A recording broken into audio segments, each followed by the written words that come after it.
আসসালামু আলাইকুম বন্ধুরা, দেখুন আমি এখানে 4টা শরবত নিচ্ছি। একটা হচ্ছে মাঠা, একটা হচ্ছে এইসবগুলো ভুষি শরবত, একটা সাদা পানি, একটা হচ্ছে আখের গুড় দিয়ে ট্যাঙ্ক। তো আমি আসলে এখানে এই আইটেমগুলো নিয়ে বলার উদ্দেশ্য একটাই, আমরা আসলে সারা দিন রোজা রেখে ইফতারের আগ মুহূর্তে এই খাবারগুলোকে আমাদের মানে এমনই মন চায় যে আমি এখনই খেয়ে ফেলি, কিন্তু আমরা খাই না। কেন খাই না?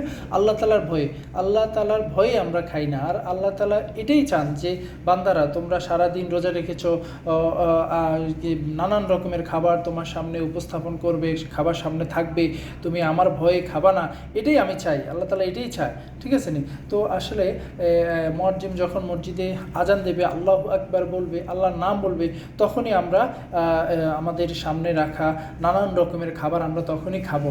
আর এই এই এই উদ্দেশ্যেই আল্লাহ তাআলা চান, এটাই আমাদের রোজার পবিত্রতা, রোজার আর যে মহৎ উদ্দেশ্য, এই উদ্দেশ্যকেই হাসিল করার জন্য আমরা আল্লাহ তাআলার ভয়ে খাবার সামনে রেখেও আমরা খাই না।